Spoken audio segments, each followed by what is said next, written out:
formidable robot.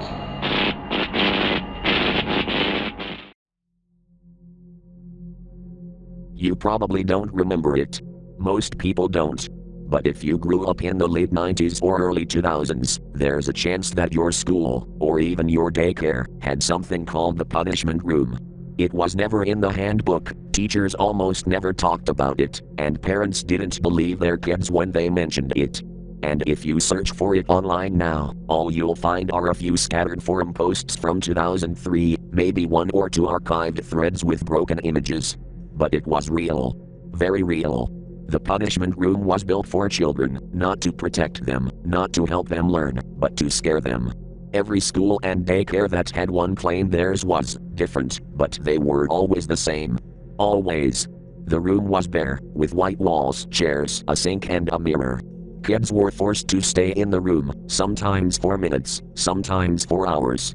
Sometimes until the end of the school day, sometimes until it was dark outside. You didn't have to do much to end up in the punishment room. If you were bad, disrespectful, hard-headed, or even if you were just upset.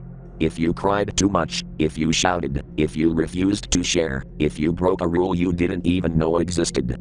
It didn't matter. Some kids were sent in for throwing toys, some for yelling at a teacher, some for asking too many questions.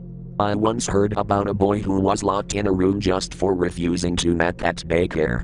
They called it timeout, and others called it reflection. But no one came back the same after being in there.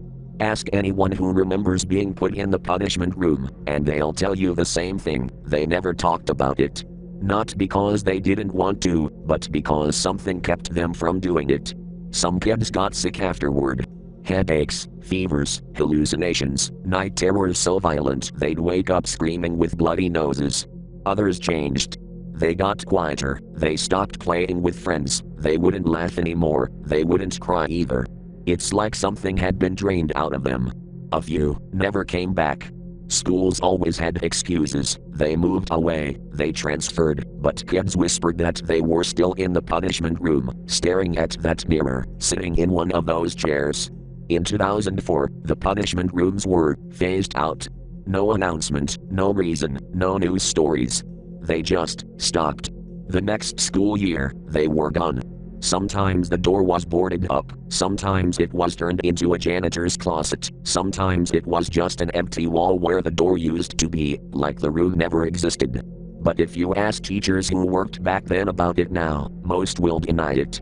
They'll say they never heard of such a thing, or that maybe you're misremembering detention. But if you press harder, if you catch them off guard, some will go pale and mutter that it wasn't their decision, and they didn't want to be a part of it. No one knows who built the rooms, no one knows who ordered them, no one knows why they were all the same, why they spread across the country like some kind of secret program. But everyone agrees on one thing: they weren't meant to discipline, they weren't meant to correct behavior. They were meant to break children. Something about the way the room was designed, it wasn't normal, it wasn't human. And the scariest part, the rooms were never destroyed, just sealed off, bricked up, hidden. They're still there, behind walls, under floors, anywhere.